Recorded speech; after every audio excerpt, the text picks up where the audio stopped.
Hello everyone, this is Angel. Welcome back to my channel. Today I'm going to recommend a book that is all about killing monsters and zombies, and of course friendship and other things as well. Let's see if you already have a book in your mind and if it's the one that I'll be talking about today. So let's start with our first clue, the hook of the book. Chapter 1. That's me. Not the giant monster, beneath the giant monster. The kid on his back with the splintered bat. The handsome kid about to get eaten. I bet most of you were staring at this big monster when you read the first line, right? And then when you got to the next sentence, you were trying really hard to eventually spot the boy at the bottom of the picture. This novel started with our main character in the middle of a fight with a really ugly looking monster. Like I said in the intro, this book is all about killing monsters and zombies. And yep, this novel comes with illustrations to show you how tedious these monsters really looked like. And if you find this monster in the very beginning of the story already scary and it might give you a nightmare, you can stop the video right here. But if you are the brave and adventurous ones, you might want to know what happened here. So here comes our second clue, part of our first chapter. 42 days ago, I was regular Jack Sullivan, 13 years old, living an uneventful life in the uninteresting town of Wakefield. I was totally not a hero, totally not a tough guy, totally not fighting giant monsters. But look at me now, battling a gargantuan beast on the roof of the local CVS. Life is crazy like that. Right now, the whole world is crazy like that. Check the shattered windows. Check the wild vines crawling up the sides of the building. All these things are not normal. And me? I haven't been normal. Well, ever. I've always been different. See, I'm an orphan. I bounced all over the country. Different homes, different families, before landing in this little town of Wakefield in December. But all that moving, it makes you tough. It makes you cool. It makes you confident. It makes you good with the girls. It makes you Jack Sullivan. Oh crap. Incoming monster fist. Crunch. Close call. Yikes. Almost got a monster fist to the skull there. I'm at CVS because I need an eyeglass repair kit. Those little tool sets that dad buy for when their glasses break. I know, that's a lame thing to need. But I have a walkie, and that walkie is busted. And to fix that walkie, I need a really tiny screwdriver. And the only place to get a really tiny screwdriver is in an eyeglass repair kit. This was supposed to be a quick, easy trip to CVS.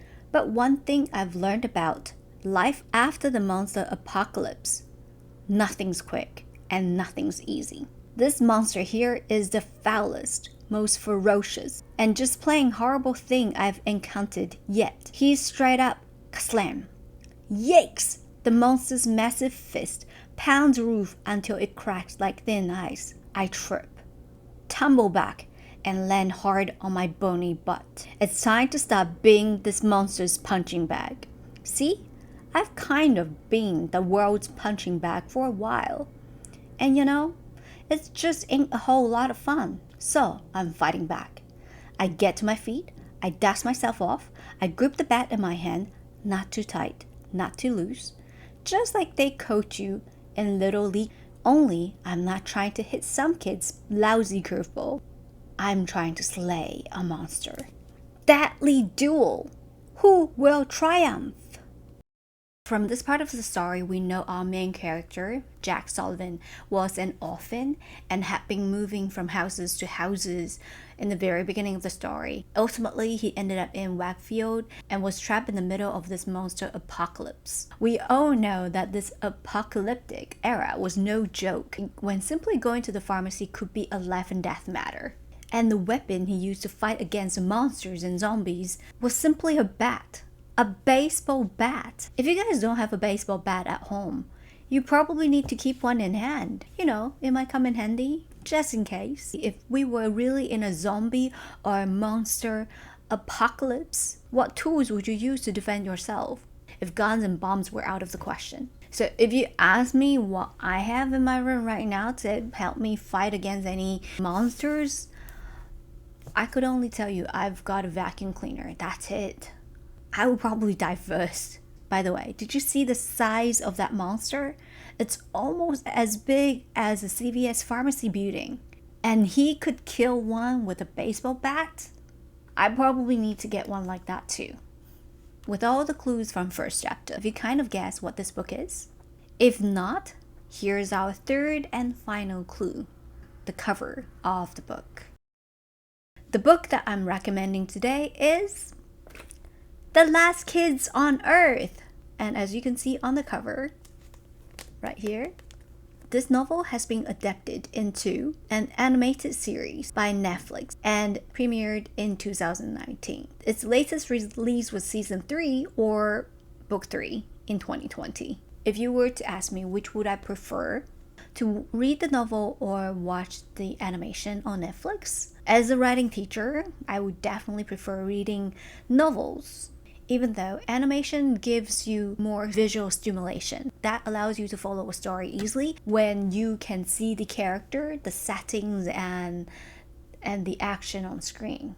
Especially for people like me who have trouble remembering names. Having a face to go with each name does help me to be more engaged in the story. However, books often have more depth and complexity than movies or animations, but most importantly, it allows its reader to create images in their mind based on the words on the page. And sometimes I would be curious to know how a writer describes an exciting scene with just simply words, but still provides its reader the same intense excitement as they would receive from watching the animations or movies.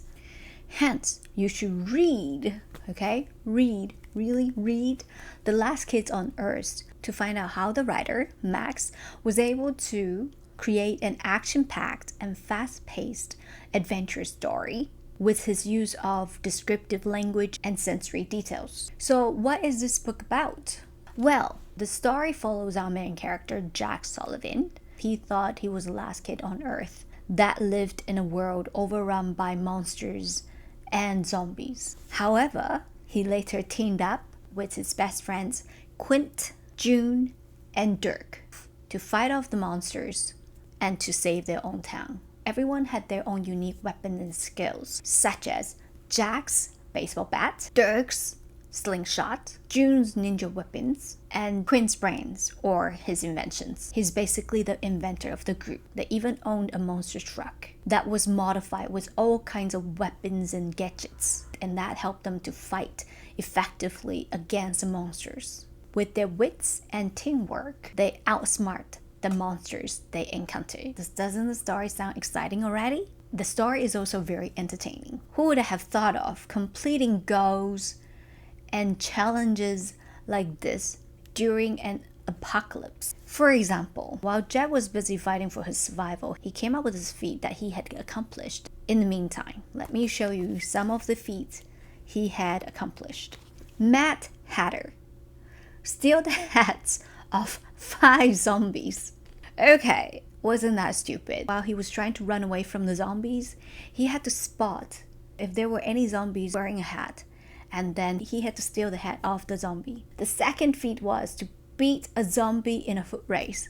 Of course, if a zombie was trying to run after you, you have to run away from him.